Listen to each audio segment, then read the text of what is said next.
Olá, boa noite, tudo bem?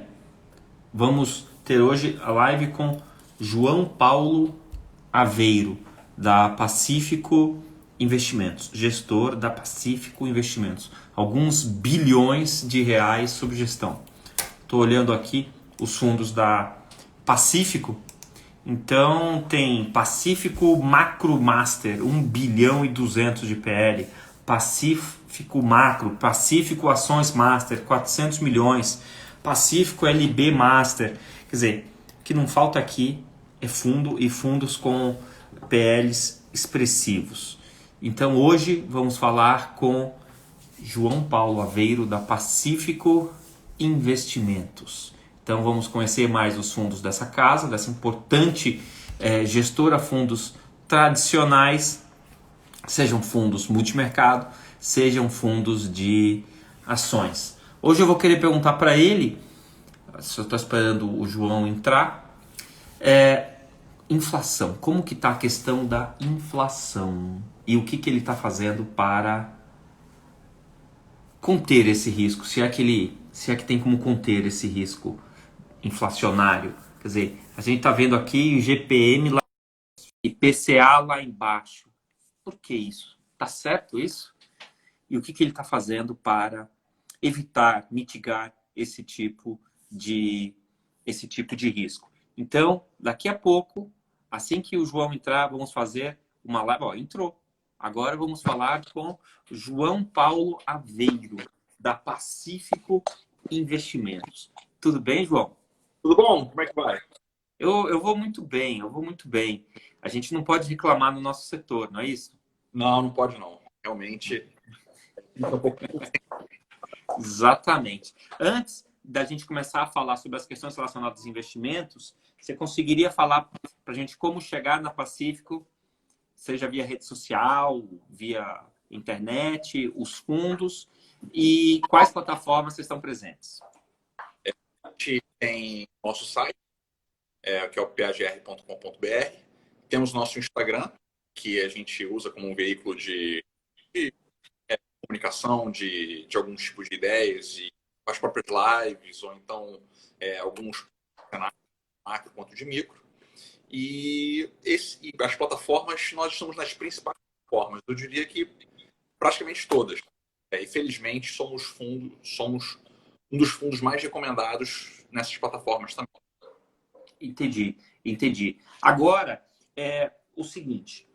Hoje, eu acho que um dos principais pontos de discussão é a inflação. Se eu estiver errado, você me corrija. Vocês já conseguiram? Isso estava no radar de vocês? O que vocês estão fazendo para mitigar esse tipo de risco? Uhum. Acho que quando a gente analisa macro, principalmente o dados do nosso fundo, a gente sempre se questiona se você analisa a margem ou analisa ou faz um valuation da coisa, faz como chama? Se você analisa o nível ou a variação marginal, né? O que a gente tem é que realmente estava no nosso radar uma revisão para cima de inflação. A gente via alguns problemas de oferta no mundo, não no Brasil, porque no Brasil a parte agropecuária foi muito bem, ano passado foi melhor ainda, né? Não teve problema disso nesse ponto, mas o auxílio emergencial sendo extremamente poderoso iria impulsionar a demanda tanto por alimentos quanto por industriais. Somado ao câmbio, isso geraria um repasse para a inflação. Então, já estava no nosso radar uma revisão da inflação para cima. O que eu digo na margem para o nível é que, então, na margem, uma revisão para cima da inflação, mas de um nível muitíssimo tranquilo ainda. Tá? Então, nós estamos falando de uma inflação que eu acho que esse ano vai ser 2,2%, sendo que muita gente no mercado chegou a projetar valores como 1,3%, 1,2%, até menos. Então, eu diria que IPCA, você está falando de IPCA, né? IPCA. Então, assim, acho que essa expectativa do IPCA mais perto de 1 foi frustrada pela perspectiva de uma melhorinha da atividade. E aí, de novo, isso é falando na margem, porque o nível, a atividade está péssima, né? Mas na margem, ela está sendo revisada para cima também. Então, uma melhora da atividade em parte privada pelo auxílio emergencial, que foi um gasto enorme, foi uma injeção enorme em dinheiro, principalmente camadas naturalmente mais pobres da sociedade. Essas duas coisas viabilizariam um repasse, tanto do câmbio, que impacta alimentos industriais, dessa pressão de demanda frente à oferta menor. Tá? Então, acho que esses dois pontos fizeram a gente revisar a inflação desse ano pegando num horizonte maior, tá? De alguma coisa tipo 1,6, 1,7 para 2,2. Repara que a meta desse ano é 4. A gente tem 3 para o ano que vem. Hoje temos 3 para o ano que vem. E a meta para o ano que vem é 3,75.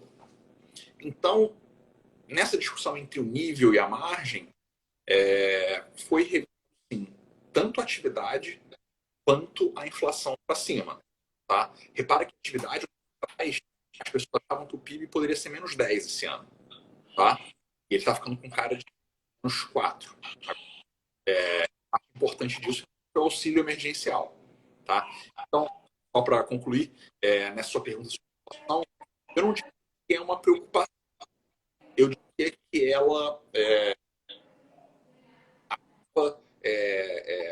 tirando do cenário, da distribuição do cenário. Mas Eu não tô, às vezes eu não escuto você, às vezes o microfone dá uma interrompida. Você consegue dar uma verificada no seu microfone? Às vezes, eu não sei se o pessoal que está me ouvindo, às vezes dá uma falhadinha no seu microfone, João, como se não viesse a voz. Engraçado, deixa eu mudar aqui a minha conexão. Tá. Opa, vamos ver se melhora um pouco agora. Vamos ver se melhora um pouco. Então, você estava falando o seguinte, a meta de inflação para esse ano, 4%. Ano que vem, 3,75%.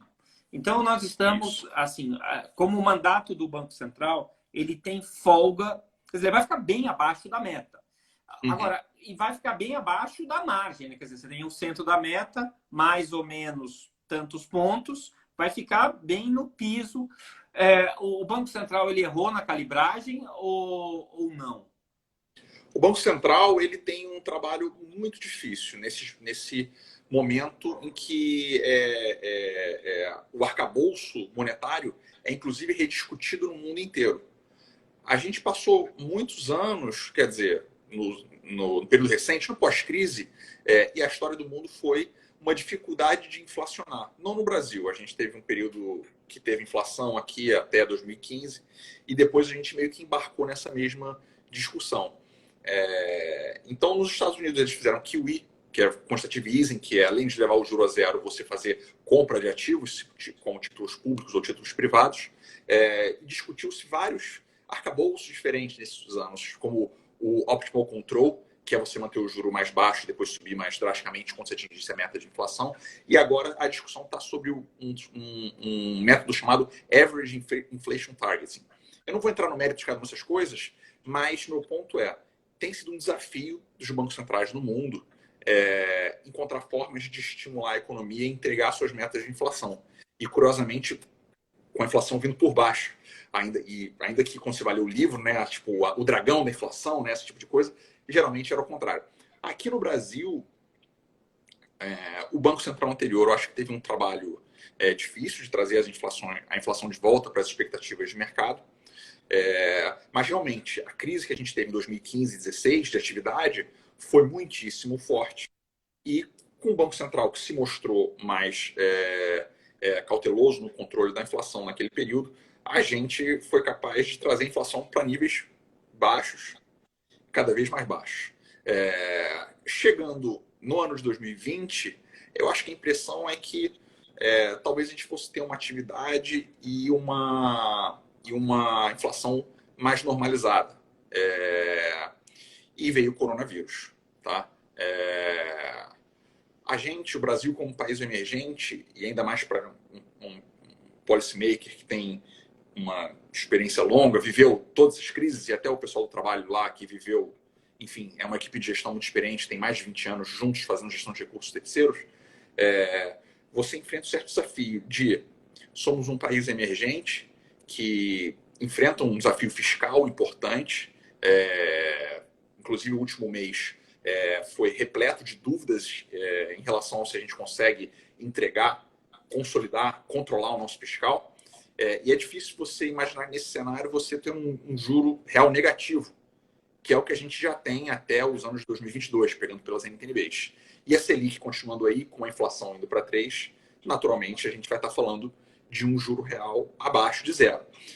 Então, eu acho que o Banco Central, ele mesmo colocou da seguinte forma: olha, pelo meu mandato aqui, pela regra de Taylor, né, que é o que diz, pega a relação, pega o emprego, pega a inflação em relação às metas e ao neutro e diz o que a política monetária deve fazer, com a regra de Taylor, eu deveria cortar mais juros. Mas, por motivos prudenciais, e aí ele citou 2 motivos, que são fuga de recursos de instrumentos financeiros que são indexados aos juros, que com a Selic mais baixa passariam a ter retornos negativos, isso poderia causar algum desequilíbrio, isso é o argumento do Banco Central. E outro argumento seria uma alta descontrolada do real, do dólar, no caso. O segundo argumento o segundo argumento prudencial do sistema financeiro, acho difícil avaliar.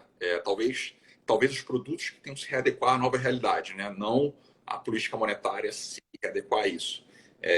Em relação ao câmbio, eu acho que a situação atual é muito diferente da situação, por exemplo, de 2002, né? Como é que era 2002? Nós devíamos muito em dólar e devíamos em juro curto, quando o dólar, e tínhamos inflação alta. Quando o dólar subia, você devia mais, né? Porque você devia em dólar, isso fazia seu prêmio de risco aumentar e gerava mais aumento ainda do dólar e aumentava a inflação, e isso era um loop, uma realimentação, um ciclo vicioso que era complicado. Eu acho que hoje o nosso perfil de dívida é muito mais tranquilo em relação à parte cambial, então temos uma quantidade muito grande de reservas e temos também, então somos credores externos em dólar, no caso, o mundo nos deve, e além disso temos uma inflação muito baixa. Então, a princípio, eu não veria uma depreciação do real para o agregado como algo muito temerário do ponto de vista macroeconômico.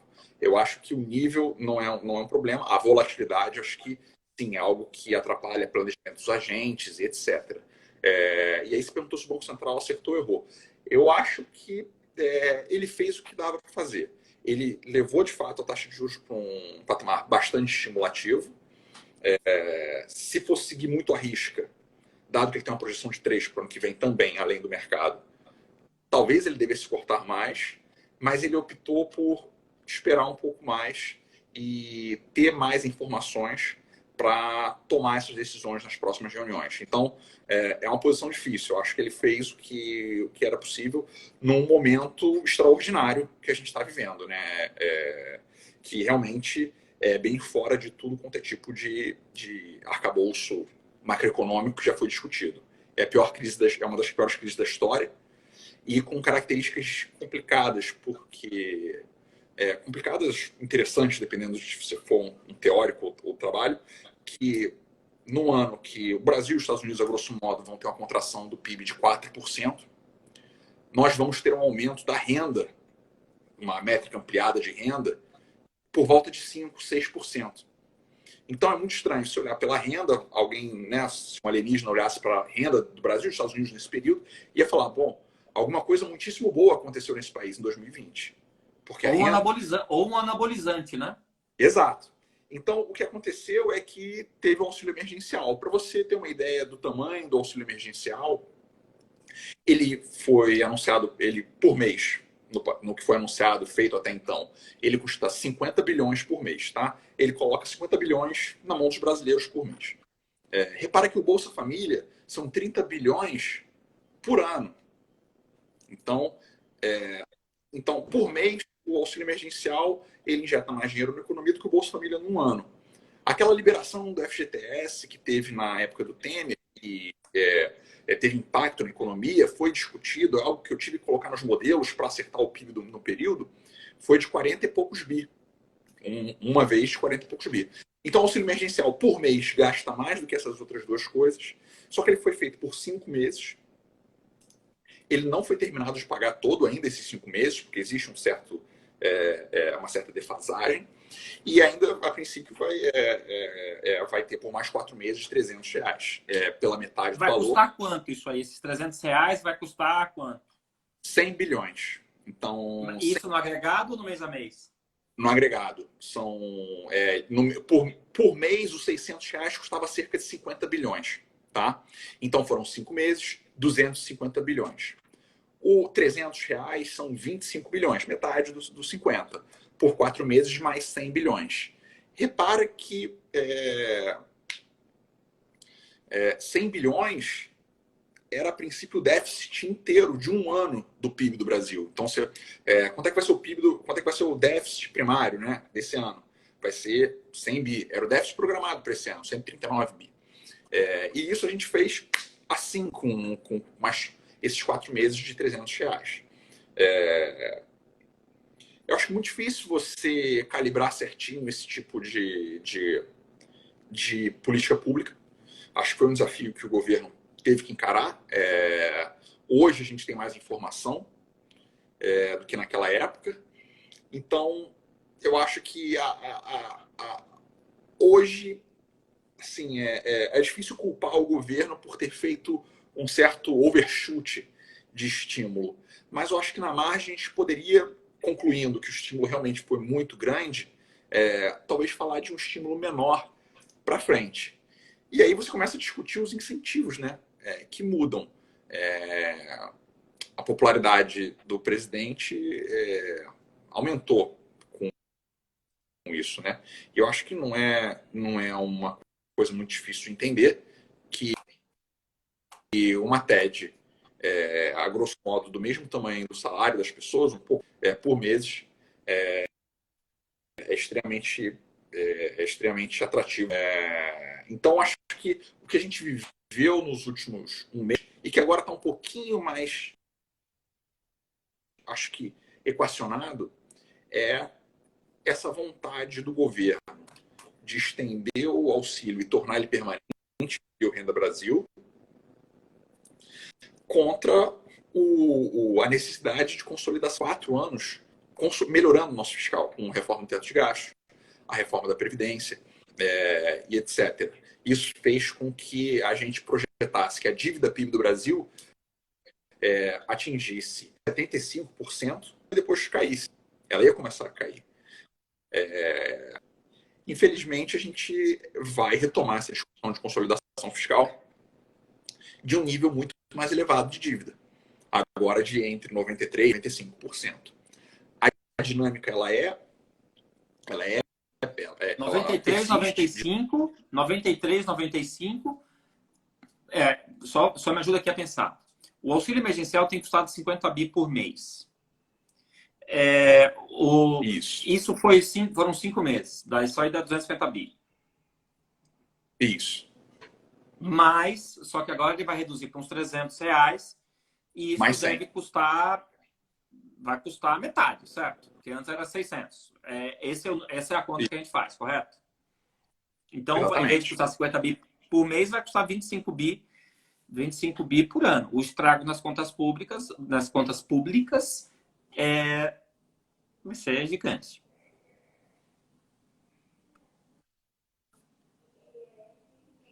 Cortou um pouquinho, vamos ver até que parte você ouviu. Exatamente. Isso, e aí chegar a 90, 95% do PIB, quando? Esse ano, né? Dezembro. Esse ano. Agora está sem áudio. Ficou sem áudio, mas só finaliza o raciocínio, então. Agora? Tá meio cortado. Tô ouvindo agora. Vamos lá. Agora tá ouvindo? Depois eu tento voltar ali para minha. Tá indo e voltando a voz. Diga. Aí você tá falando do Rio de Janeiro, certo? Será que melhorou agora? Não se preocupe. Você tá falando. Eu acho que agora melhorou. Fala aí. Então, estava concluindo o meu raciocínio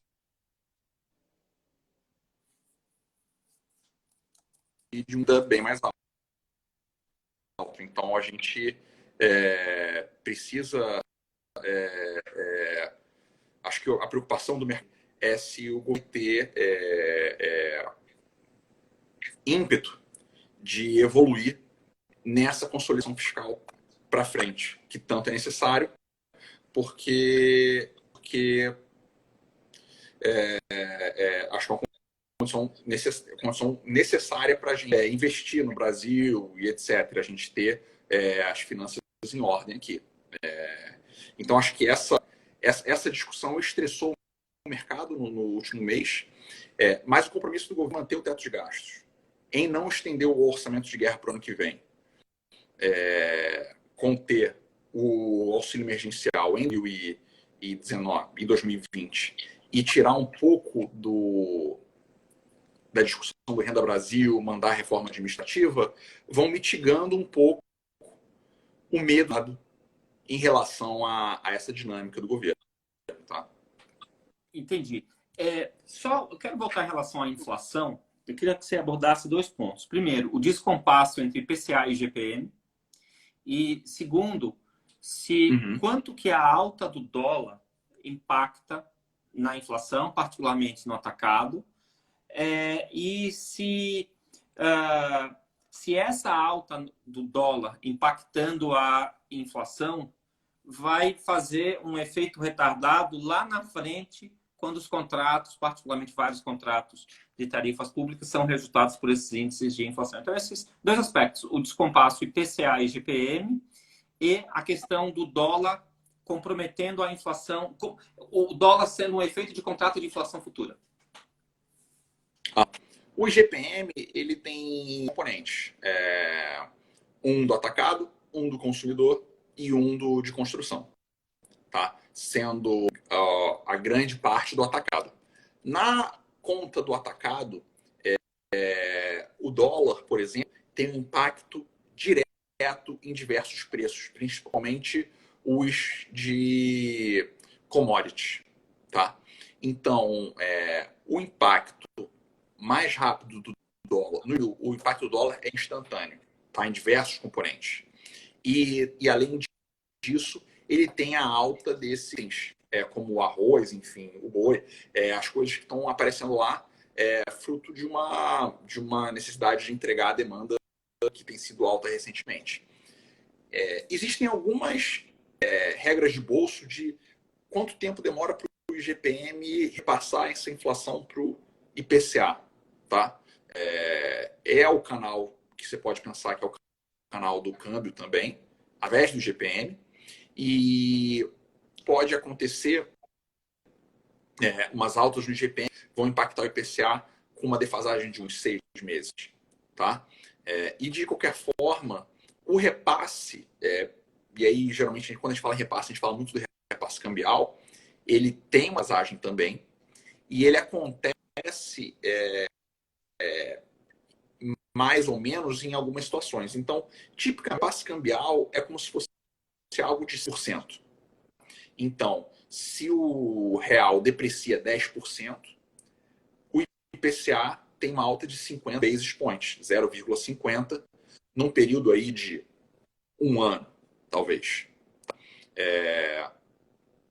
Recentemente, o que a gente tem visto é que esse repasse cambial parece que foi... Só que esse repasse cambial não é estático, esse 5%. Ele pode ser 2%, ele pode ser 8%, 10%. E ele varia conforme algumas características. Por exemplo, a volatilidade persistente, esse novo nível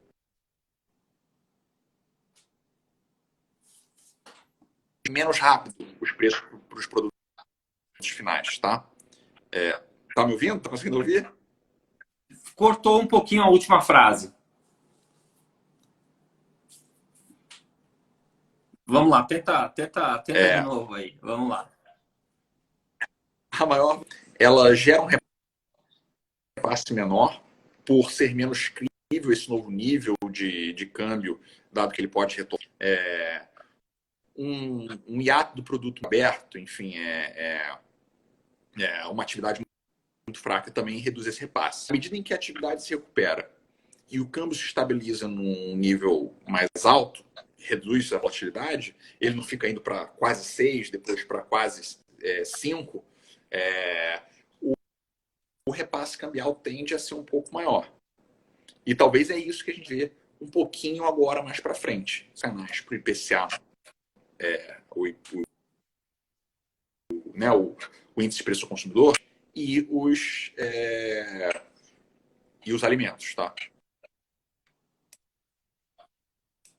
Então, você não acha essa grande diferença entre o GPM e o IPCA artificial? Quer dizer, é o que é. Tem a metodologia lá do índice, a metodologia está sendo sentida, porque você olha o GPM, tá quanto? Tá com 2 dígitos, é um negócio assim tremendo, né? E o IPCA nos últimos 12 bem muito mais comportado. Uhum. Eu acho que é normal, tá? O GPM ele tem mais volatilidade do que o IPCA, principalmente pelo seu componente do atacado, que tem vários preços que são impactados diretamente pelo câmbio, diretamente no mesmo dia, no mesmo segundo. E eu acho que isso... E é por isso que o governo não quer dever em IGPM. Quer dizer, quem tem aquela NTNC, eu já tive NTNC, eu já tive. Mas eu vendi.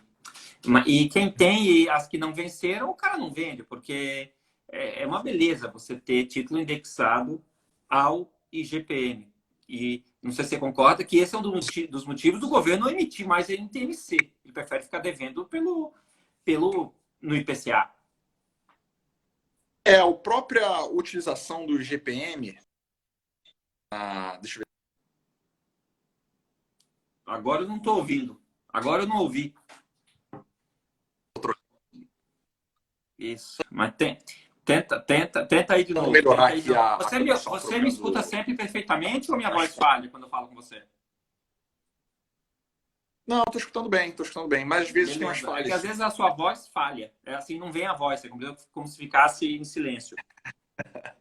Eu acho que tem mais chance de ser eu do que ser você. Não. Sem problema, sem problema. A gente são ossos do ofício, não é isso?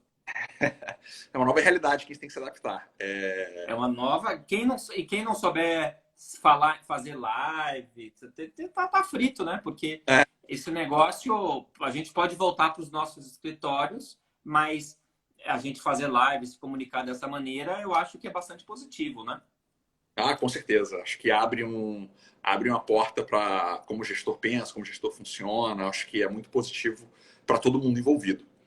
O ponto do IGPM... E outra coisa que é interessante, e eu acho que quem me acompanha vai perceber, a diferença de pegada de gestor para gestor, né? Um tem uma pegada mais econômica, macro, o outro tem uma pegada mais olhar o papel, mas olhar um monte de papel, olhar vol. Cada um tem o seu estilo. Outra coisa, né? fale. Claro, porque você aumenta o cardápio, né? Eu sou tudo igual, né? Você aumenta o cardápio, né? Você tem um cardápio com mais opções para as pessoas escolherem. Ainda em relação ao dólar, você acha que o Paulo Guedes errou? Não quero criticar o Paulo Guedes, mas ele errou ou ele subestimou o que estava por vir quando ele disse que ele teria que fazer muita besteira para esse dólar ir para 5? Lembra que ele falou isso? Eu acho que ninguém projetava isso. Assim, realmente foi pego de surpresa. É difícil você falar nunca, né?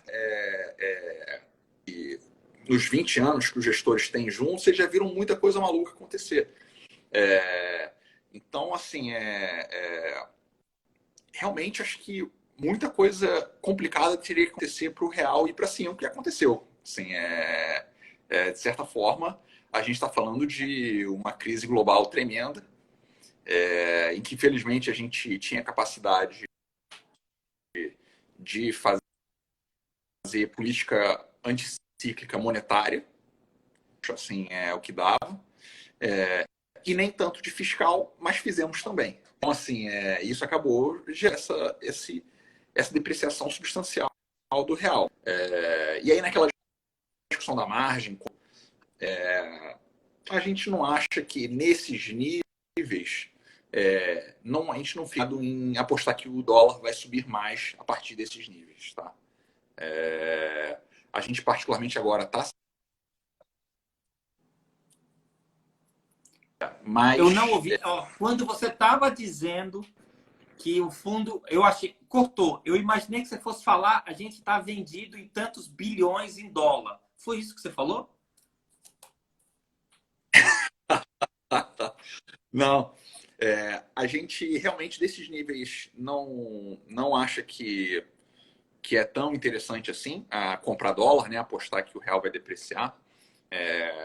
Eu acho que a situação do nosso balanço de pagamentos, a nossa situação no nosso plano de pagamentos, o fim do ciclo de afrouxamento monetário aqui, com a pequena melhora em relação ao esperado da atividade, com os preços de commodities onde estão, e com uma gradual saída do prêmio de risco do vírus, né, do mundo que tem se diminuído, eu não sei se uma aposta comprada no dólar seria o ideal dentro do horizonte do fundo.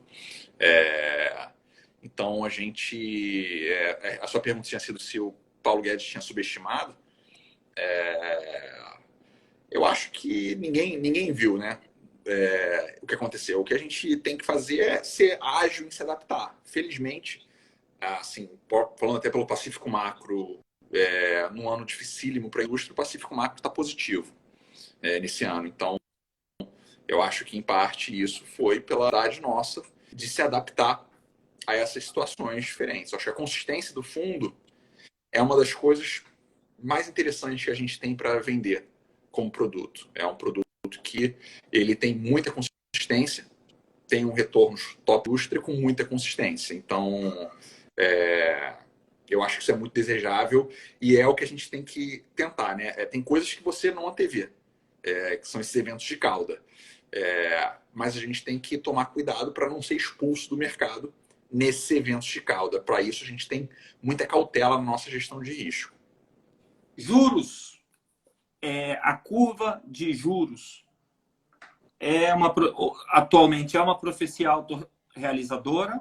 O juro vai bater uma média de 6 meses, o juro para 2025, 2026 está em torno de 6 e um pouquinho. Você acha que esse juro realmente vai subir ou essa curva de juros está com muito prêmio? Olha, com risco de soar que nem um economista, me parece que está com prêmio adequado. Economista é fogo, cara. Ele coloca para um lado, fala pelo outro. Mas, em particular, agora a gente passou bastante tempo aplicado em juros, né? Vendido em juros. E a gente pegou muito bem. Com o juro chegando em 2, o Banco Central colocando empecilhos para novos cortes, e eu revisando a atividade, a inflação um pouco para cima, e o risco fiscal que existe, eu acho difícil que vá ter novos cortes de juros. Tá?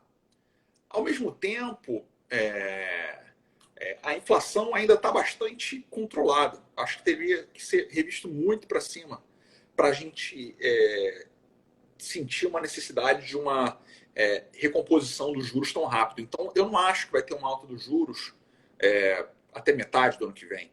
Você acha que não vai ter? Eu acho que não. Eu acho que daqui... o horizonte é difícil, assim, mas eu diria que nos próximos 6 meses o risco é maior dele cortar do que ele subir juros, eu acho. Tá? E a curva é ascendente. Muito dessa curva ascendente é um prêmio de risco em relação a uma análise de quando você fala de um país emergente, ficando com um juro real negativo, com uma dívida de quase 100% do PIB, se isso não vai dar algum problema do ponto de vista inflacionário. que até a discussão com qual você puxou aqui, né? Mas eu acho que o juros seria uma coisa assim, para apostar, talvez uma coisa de carrego, tá? Então acho que a curva vai gradualmente fechando à medida que o tempo for passando e a gente não sofrer uma disruptura fiscal. E, de fato, o vírus se mostrar transitório. Onde transitório, eu digo, o maior mercado eram as segundas ondas, tá?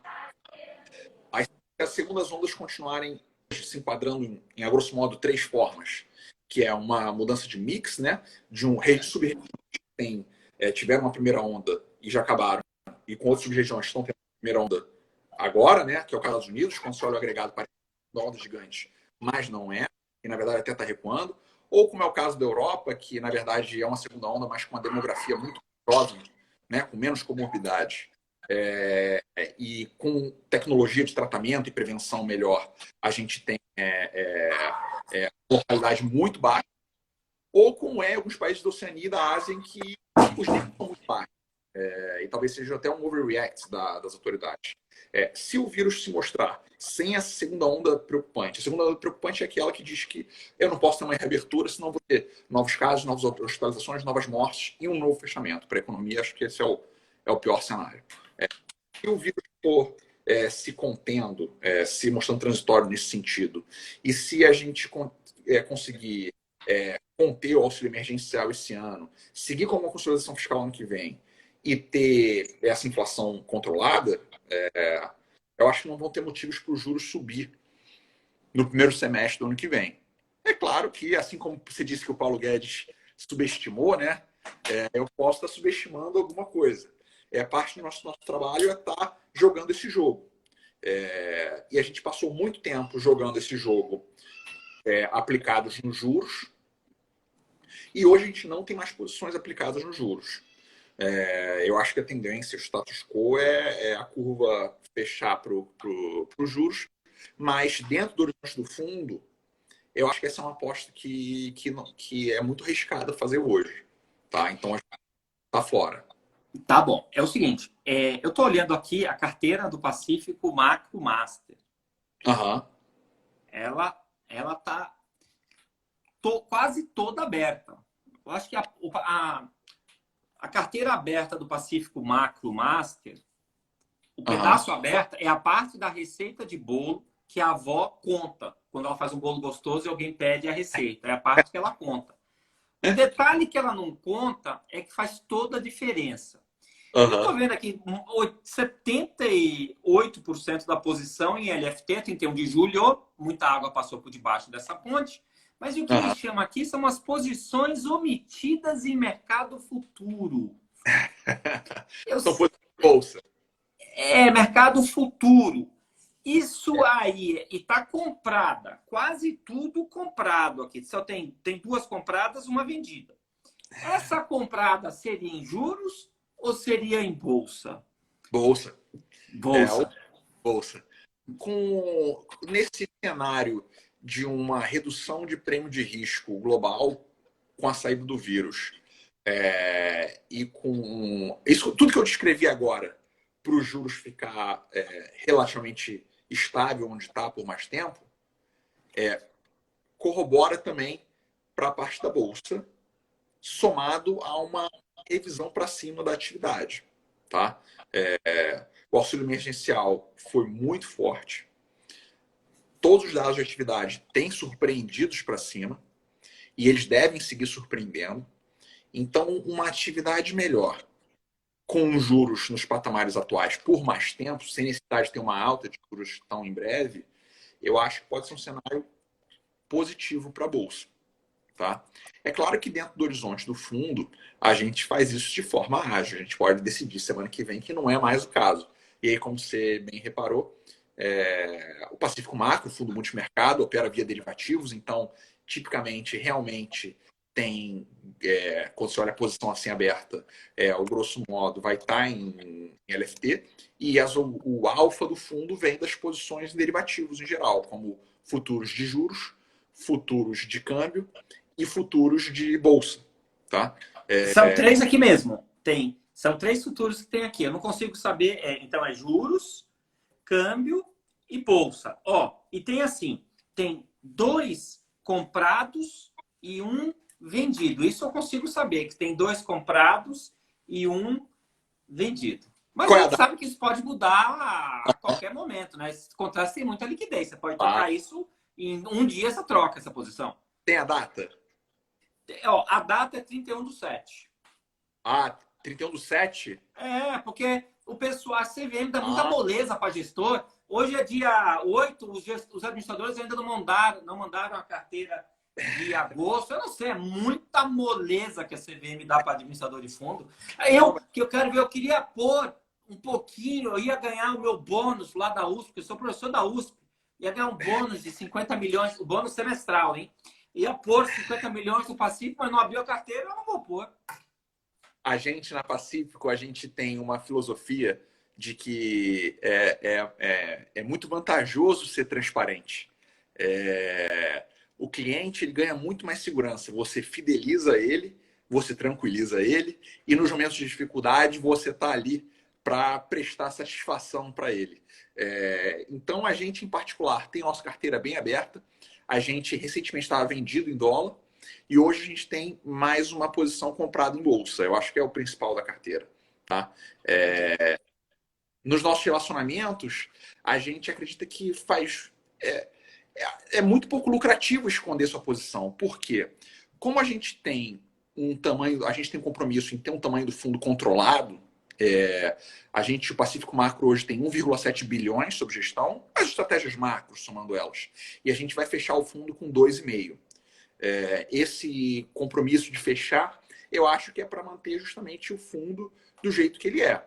Tendo acesso a diversos instrumentos, tendo muita agilidade e fazendo com que a gente não tenha que se agarrar a nenhuma posição. Então a gente tem muita tranquilidade em abrir nossa carteira com o disclaimer de que ela pode mudar rapidamente. Entendi. Não, ó, alguém está perguntando aí, ó. Fala, Rafael, fala, João. Você tem posição em dólar? Ele acabou de dizer que sim, né? Então ele trabalha com juros, câmbio e bolsa. Pelo que eu entendi, bolsa é comprado, juro, eu não sei. O câmbio ele estava comprado, agora não está mais. Você compreendeu? E juro, como é que tá? Juros estamos zerados também. Então juro zerado, bolsa comprado e câmbio vendido. Um pouquinho Zeramos vendido. Zeramos agora. Zerou agora... ou tá vendido? Não. Semana passada a gente estava vendido. Agora zerou. Então é bolsa comprada, juro zerado, câmbio zerado. Isso que é interessante. Agora, você sabe que quando eu faço a live, eu sempre faço aquelas perguntas assim para o cara ficar meio sem jeito. Pô, se é para ser transparente, você não tem como falar para o administrador. O administrador não precisa esconder os fundos, as posições da Pacífico Investimentos. É a Melon. O Melon, liga lá pro pessoal da Melon. Abre aí, porque a gente... Pô, faz isso aí. Responde agora, como desce, compreendeu? Mas abre aí pra gente ver o que a Pacífico tá fazendo. Deixa eu te perguntar. A última que tá liberado é... 31 de julho. 31 de julho, né? Geralmente... A Melon tem até o dia 10. A Melon... Tô de olho, Melon. A Melon tem até o dia 10 para mandar a carteira do dia 31/8. Vou passar lá pro nosso RI essa reclamação para eles... Não é reclamação. É uma ideia, você compreendeu? É uma ideia. Quem sou eu para reclamar com o gestor da... Eu não reclamo com ninguém. Muito bom, mas isso aqui tudo é bem interessante. Tudo isso aqui é bem interessante. Agora, a Bolsa Brasileira, se não fosse a pandemia, é que não dá para dizer se não fosse a pandemia, mas o ponto é o seguinte, a gente não esperava que o gringo entrasse.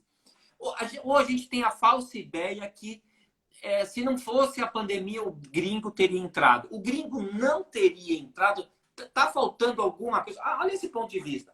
Eu acho que no início de janeiro, no início desse ano, tinha até aquele Faria Lima Elevator, e fez um post assim com um bonequinho pescando, olhando para o alto, esperando o gringo chegar. E o gringo não chegou. Se não fosse a pandemia, o gringo também não ia chegar, porque tem outros problemas que fazem com que afaste o dinheiro grosso? Olha, no início do ano, para ser sincero, antes da pandemia, a gente estava achando os preços de bolsa um pouco esticados. Na véspera da pandemia, a gente começou a reduzir nossas posições de bolsa, porque dentro do nosso método, o nosso método é sempre não o que eu acho, mas o que eu acho comparado com o que o mercado acha. E se isso for uma distância suficientemente grande e existir um gatilho de curto prazo que vai fazer o cenário dele convergir para o meu, eu tenho uma posição. Se não, eu zero. E refaço muito rápido. Então, naquele período, o nosso cenário não estava muito diferente do cenário de mercado. Então, a gente estava ficando desconfortável. Começamos a zerar as posições, a reduzir as posições. E curioso, mesmo com as posições reduzidas, você tem drawdown com a crise. Mas a gente se recuperou muito rápido para ficar positivo. Mesmo indo com uma posição bastante modesta para o carnaval aqui, né? Que foi quando o bicho começou a pegar. E eu estava no Rio de Janeiro, eu nunca vou me esquecer. Eu estava no Rio de Janeiro quando o mundo começou a cair e eu achava que isso não era nada. Ainda comprei mais, mas tudo bem. Mas por isso que eu não sou gestor, você entendeu? Isso é muito complicado, realmente. A gente ali naquele período, a gente reduziu bastante a bolsa antes. Não gosto de falar antes, porque quando fala antes é como se eu soubesse o que ia acontecer, né? Não foi antes. A gente reduziu a bolsa no momento em que ela parecia estar com níveis dos quais a gente não achava que tinha tanto upside. Quando a gente comparava o nosso cenário, o cenário de mercado e a ausência talvez de um gatilho de curto prazo. Naquela época, para ser sincero, a gente já estava reduzindo o PIB do Brasil. A gente colocou o PIB do Brasil desse ano para 1,2% positivo.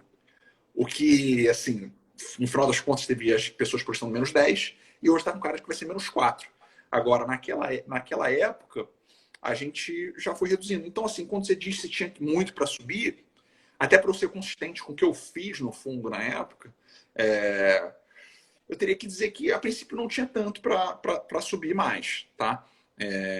Pelo menos era a nossa opinião naquela época, que fez a gente reduzir posições. E na volta, a gente começou até no S&P, para ser sincero. Então chegou num momento em que as expectativas de mercado pareciam estar muito deprimidas e a gente começou a montar posições. E naquele primeiro momento foi, na verdade, até no S&P, não foi nem na bolsa aqui. E depois a gente migrou, colocou bolsa aqui, continuou aplicado nos juros e comprou dólar. A gente, enfim, foi acertando nas pontas.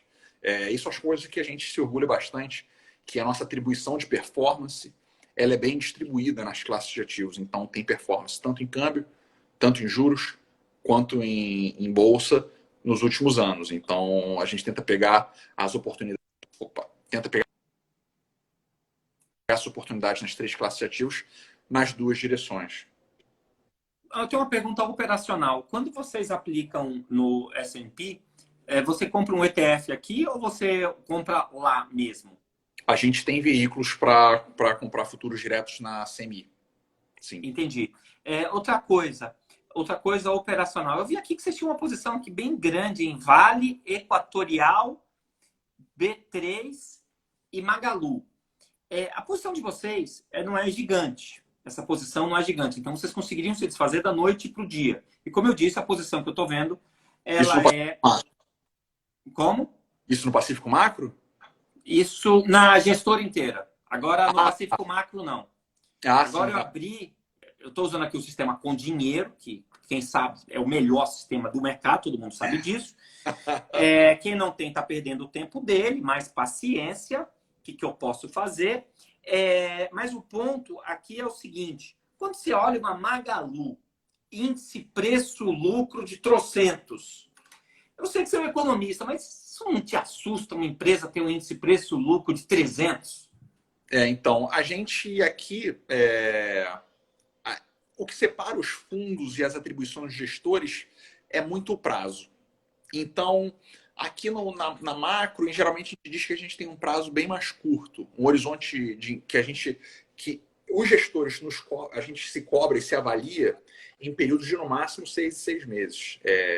Na verdade, esse gatilho que a gente cobra para ter se aproveitar é de 3 meses, tá? Não recomendo que o cliente me cobre de 3 meses, acho que vai ser um péssimo negócio para ele, mas eu acho que para me avaliar tem que ser assim. O pessoal de bolsa tem outros horizontes e analisa outras variáveis. Tipicamente, o pessoal que faz valuation, né? Eles fazem valuation, fazem todo tipo de diligência nas empresas. Então, quando você vê uma métrica assim, né, que simplifica o investimento, como, né, o PI, né, o preço-lucro, eu acho que, da minha experiência de como analista, como eles tratam, é que eles são tipo... Já viu, sabe o Forrest Gump? Sei. Não tinha o Buba? Que ele entendia Buba, tudo. Buba gostava de camarão, shrimp. Ele adorava shrimp de tudo quanto era maneira. Ele entendia tudo de camarão. Então, os analistas, eles são tipo o Buba, só que nas empresas deles. Então, você vai falar com um cara que vê, sei lá, aço. Aí o cara começa, não, porque tem um aço longo, tem um aço isso, tem um aço da China, um aço da Índia, o aço assim, um aço assado, que é feito aqui, que é feito lá. Aí falar, caramba, que nem o Buba do Forrest Gump com camarão.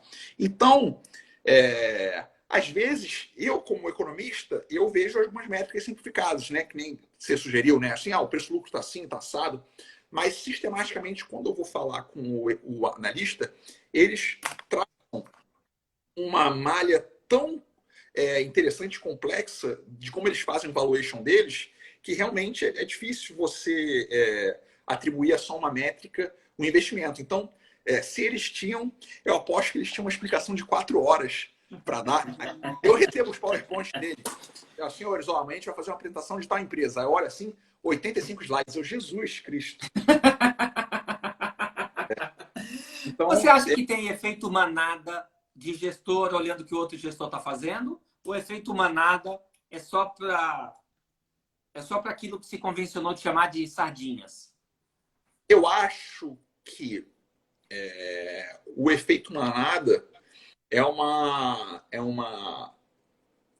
situação em que, geralmente, o Pacífico Macro sai das posições. Isso tem um custo e um benefício. O custo é você perder parte dessa esticada e aí, sistematicamente, você não vai ser o primeiro do ranking. Eu costumo dizer que o primeiro do ranking e o último do ranking fizeram a mesma coisa em geral. Escolheram uma posição, ficaram gigantes e rezaram. Tá? A gente tem uma disciplina muito grande, então a gente foge desse efeito manada. O que faz com que, em geral, últimas pernadas de movimentos a gente não pegue. Tá? E a gente sempre fica nessa, pô, não pegou aquele última uma semana de alta, aqueles últimos 3, 5%. Em compensação, faz ser capaz a gente ter um histórico que em diversos eventos de cauda, como o Caminhoneiros, Joesley, Brexit, Trump, eleições aqui e agora o coronavírus, a gente tenha tido um desempenho excelente. Porque eu acredito que a gente é um business de preservação de capital. Então, eu estou sempre preocupado com o drawdown que eu posso ter no evento de cauda. Eu não estou tanto preocupado assim com a vol. A gente não tem uma meta de vol, por exemplo. Esse ano o Pacífico Macro teve uma vol de 4 e uma vol de 14 realizada. Eu tenho acompanhamento e métricas de estresse que fazem com que eu não tenha posições indevidas. Acho que isso resume, né? Posições de tamanhos inadequados em momentos indevidos. O momento indevido, que eu quero dizer, não é o momento que vai ter um evento de cauda, porque, por definição, eu não sei quando isso vai acontecer. Mas o momento indevido é aquele em que eu acho a mesma coisa que o mercado acha e estou posicionado porque quero pegar uma última bombada artificial desse movimento. Isso a gente não tem. Toda posição que a gente tem, eu penso assim, e num evento de cauda, o que vai acontecer com isso? Tá? Vale a pena? O risco, o custo para eu ter a posição, em geral, é o drawdown que pode ser gerado num evento de cauda. Eu faço essa pergunta para todo gestor. eu acho que você já respondeu. Eu vou perguntar aqui só para você contextualizar. É o seguinte: você, você deixa o barco correr ou controla a vol das posições? Você está dizendo, pelo que eu estou entendendo, que você controla a vol. Claramente você está dizendo que vocês estão preocupados com a vol e evento de cauda. Quando eu A falo gente, vol, continue. não, a gente é bem mais preocupado com eventos de cauda. Eu acho que volatilidade é normal. A gente até tem volatilidade, momentos de muita volatilidade baixa e momentos de volatilidade alta. Eu acho que ter uma meta de vol é muito perigoso. Sabe por quê? Por exemplo, em momentos de exuberância, tipicamente a vol cai. E aí, se eu tiver uma meta de vol contigo, no momento de exuberância, eu vou ter que aumentar minhas posições para continuar entregando a mesma vol. Por exemplo, na véspera do Joesley, abril de 2017, reforma da Previdência ia passar daqui a 1, 2 meses, sei lá, o mercado estava exuberante. E a vol cai. Eu acho que a utilização correta, nesse momento, se eu tivesse uma meta de vol com o meu cliente, eu teria que aumentar minhas posições, e aí o Joesley teria sido uma tragédia para o fundo, teria sido potencialmente expulso. A forma como eu vejo a vol de mercado é como o preço das opções. Então, quanto mais barata a vol, quanto mais baixa a vol, tipicamente mais barato está você se proteger. Então, por exemplo, naquela véspera do Joesley, o nosso cenário naquela exuberância estava próximo do cenário de mercado, então a gente reduziu posição, e a posição que a gente tinha, a gente substituiu por opções. Tá? E aí o Pacífico Macro, um fundo agressivo, naquele mês perdeu 1%. Foi muito tranquilo, a gente recuperou tudo muito rápido depois. E aí, então, a maior preocupação são com esses eventos de cauda. E eu não tenho posição por ter. Todas as minhas posições eu tenho porque o meu cenário é substancialmente diferente do cenário de mercado e existe um gatilho de curto prazo que vai fazer o cenário de mercado convergir para o meu. Caso isso seja verdade, eu tenho a posição. Caso não seja, eu não tenho. Eu não tenho muita dificuldade em não ter posição.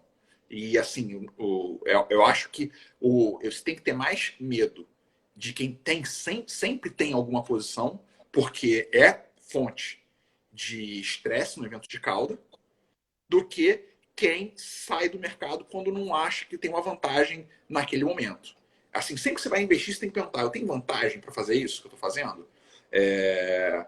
E aí eu, com alguma segurança, falo: poxa, no Brasil eu acho que a gente tem bastante vantagem. É certo, muita atividade, muita inflação, muita política monetária, muita política de forma geral, muito fiscal. Então a gente põe na mesa e quando tem oportunidades a gente faz. Quando não tem, a gente não se força a ter essas posições. Eu acho muito perigoso você se forçar a ter posição.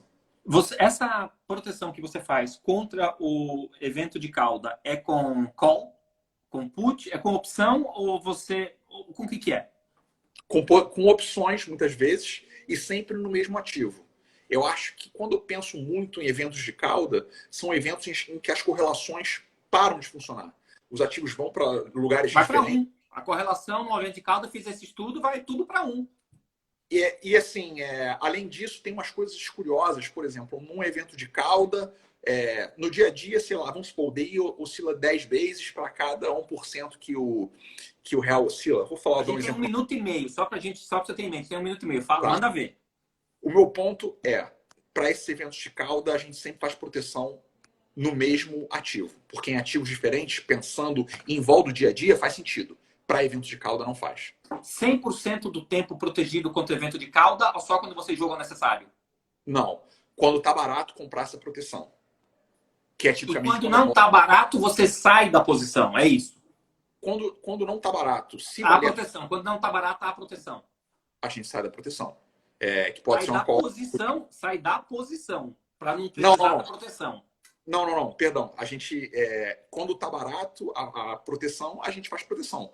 Quando não tá barato, se valer a pena, a gente segue tendo as posições normalmente. É sempre essa discussão. Vale a pena eu ter essa posição? O retorno é substancial para o risco que eu estou tomando? Se for, eu tenho a posição. Muito bem. Eu falei com João Paulo Aveiro, da Pacífico Investimento. Eu precisaria ter mais outra hora para conversar com ele. Vão ter outras oportunidades. Com 18 certeza. segundos para você dizer tchau, João. Bom, eu acho que